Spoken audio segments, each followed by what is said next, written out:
Thank you for joining the 12th Street Spanish Interpreter Program. The 12th Street Health and Wellness Center is a student-run facility where students from all UAMS degree programs are able to carry out real-life application of their studies in order to improve the health of patients and better prepare for their field. The clinic was founded in 2013, and in 2015, the need for Spanish interpreters became apparent, and a program was formed. As an interpreter, you serve in one of the most important roles of the clinic.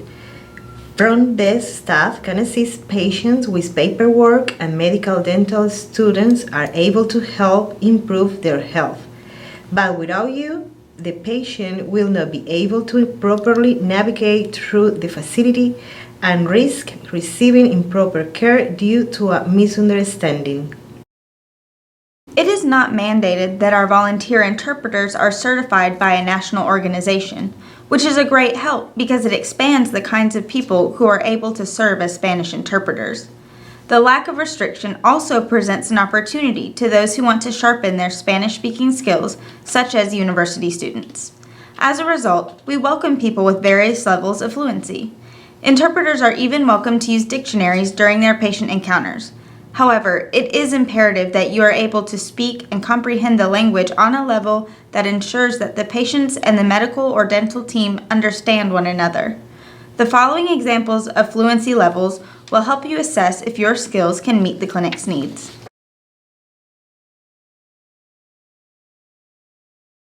El doctor querer saber cuánto time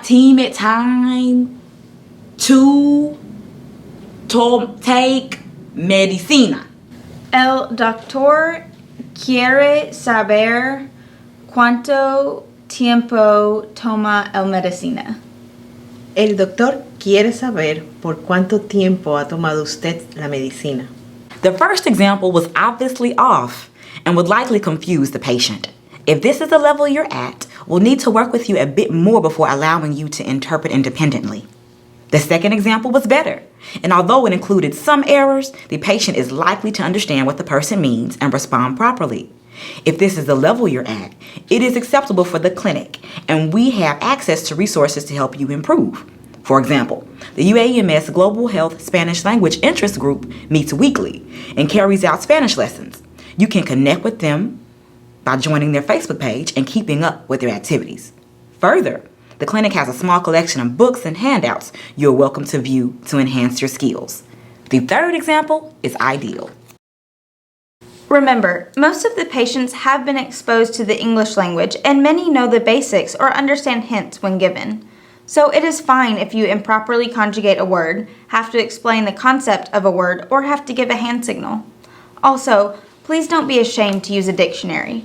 When talking about body parts and operations, every word counts, so you want to ensure that you're saying the correct word. For example, there is a big difference between pulmones, lungs, and riñones, kidneys. Getting the words confused could result in the patient receiving improper treatment.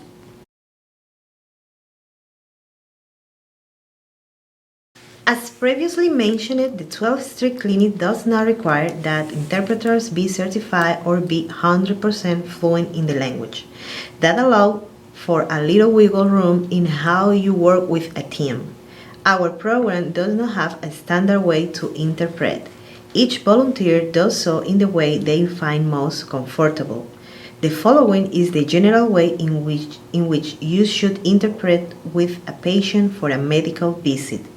The clinic offers medical, dental, counseling, and social work service. Most of your experience will be with medical patients, but we will go over how to interpret for other kinds of visits later. Finally, there is no set uniform. We just ask that you wear clothing that isn't revealing of private body parts and does not have stains or holes. There are also name tags for you at the interpreter table. 1. Introduce yourself to the team and the patient.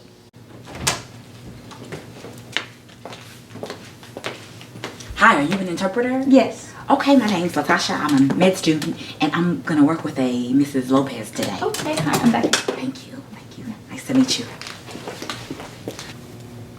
Mrs. Lopez? Sí. Hi, I'm Tasha. I'll be your med student today. Hola, me llamo Becca y soy su intérprete. Ella se llama Tasha y es estudiante de medicina. Mi nombre es Heldy López. My name is Heldy Lopez. Nice to meet you. Mucho gusto. We're going to start off the visit by going in the back to check your weight and your height. Vamos a medirle el peso y la estatura. Ok, muy bien. Okay, let's go. Síguenos, por favor. 2. The patient will go to the scale and be weighed and have their height taken. All right, Mrs. Lopez, we'll start by taking your weight. So if you don't mind stepping on up. Suba la escala, por favor. Okay, now you can turn around for me so we can take your height. De la vuelta, por favor. You okay? Okay. Sí. I'm going to try to miss your head.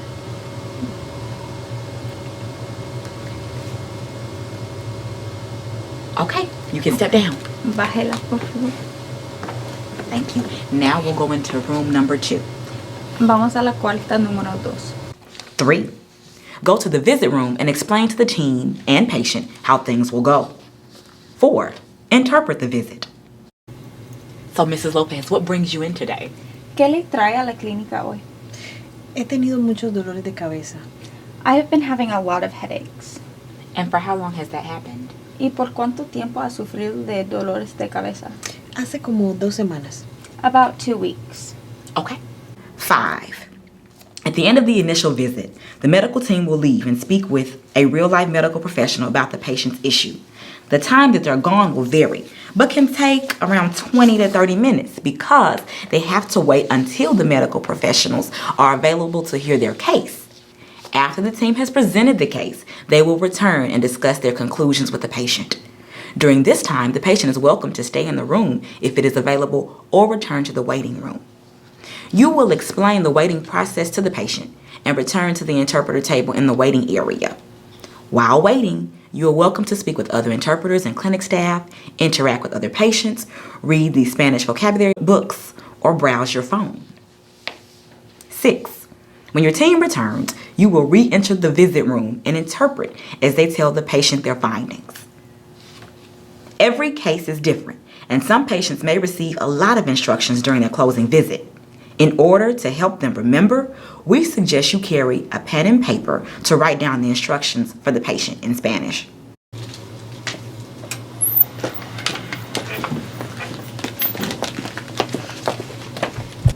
All right, Mrs. Lopez, after speaking with the medical professionals, we think you are dehydrated, and that's what's causing your headaches. Los doctores piensan que usted está deshidrada y eso es la causa de los dolores de cabeza. ¿Es porque tomo muy poca agua? She said, "Is it because I drink very little water?" Yes, so instead of drinking only 2 bottles a day, we recommend that you increase that to 4. Sí, recomiendan que bebe 2 botellas más de agua diariamente. Ok. Mucho better. 7. The visit is over and everyone will exit the room. If the patient needs to make a follow-up appointment, you will escort them to the checkout desk and help them make one. 8. Before the patient leaves, be sure to inform them of the free food pantry and offer them a book for their family. 9. You're done. Okay. So, do you have any questions for me, Mrs. Lopez? ¿Tiene preguntas para ella? No, no tengo más preguntas. No, I do not have any more questions. Okay, well, thank you for coming to see us today. Now we'll go to the checkout desk, and also you can stop at the food pantry to see what we have in store. Ok, muchas gracias por venir. Vamos a comprobar la salida y entonces puede ver la despensa de comida. Ok, muchas gracias. Ok, thank you very much. All right, thank you, ladies. The previous points apply to dental and counseling appointments too, but these visits involve a few differences.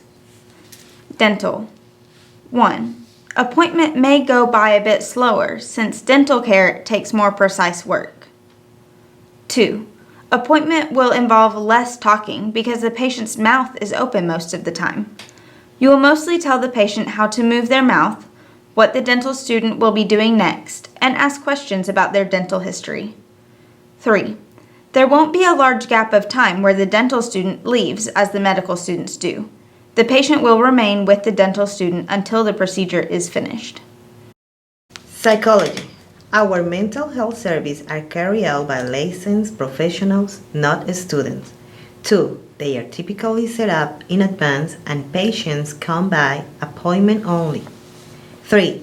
These visits are less than an hour and take place in a closed room for privacy. 4. There won't be a large gap of time where the mental health provider leaves. The patient will remain with them until the session is finished. Sometimes there will be cases that you may not have been prepared for. Each day at the clinic is different. So now I will tell you how to handle a few unexpected occurrences. 1. How to handle a patient who wants their relative to interpret. We suggest you encourage the patient to allow you to interpret. This is important for a few reasons. The family member may give a biased or incomplete answer. The family member may not be interpreting correctly. The patient may provide information that they do not want the family member to know. Even though we'll encourage them to use us, we can't force the patients to do anything.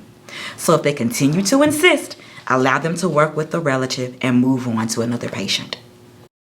Another situation you may need to be prepared for is when a family member or members just want to sit in the room with the patient. When asking sensitive information, you may want to ask the patient if they still want their family around. A heads up. 1. This is not a paid position.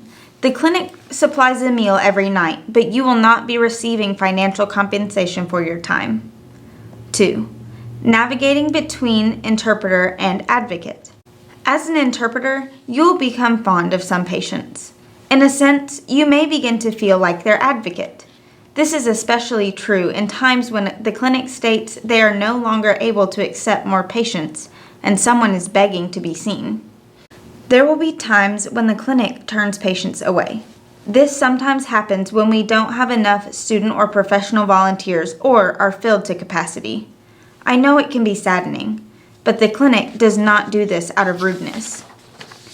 When you have to tell a family they cannot be seen, explain this to them, inform them of when they can return to try again, and give them a referral sheet of all the free clinics in the area. This form is located in a cabinet at the front desk. 3. Every night is different. You really don't know what you'll get. On some nights, the entire room is brimming with patients and there isn't a chair to sit in. On others, only 5 people show up to be seen. We only require 1 interpreter to stay when things are slow. You all can discuss amongst yourselves who will go and who will stay. 4. Every semester is different. The rules and processes will change. In order to best serve the patients, clinic staff and administrators are always thinking of areas of improvement. When a potential solution is thought of, it is temporarily carried out in the clinic. If it works, the process remains. If it doesn't, another attempt will be made at a later time. Changes are especially common between semesters and school years, so we ask that you're patient and accept change as it comes. 5. Patients will get impatient. Usually, there is nothing we can do about this except ask them to continue being patient. 6. While you're waiting for your team to return and discuss their findings with your patients, another team may ask you to work with them. If you are the only interpreter at the table, this can be a bit conflicting because you want to help the other team, but you want to remain available for your team. The decision is yours to make. However, keep the following in mind when you're deciding what to do. Is the new team asking you to do something quick, like conduct a concluding visit with the patient? Quietly enter the conference room and inform your team that you will be working with another patient, so they'll know where you are when they exit the conference room.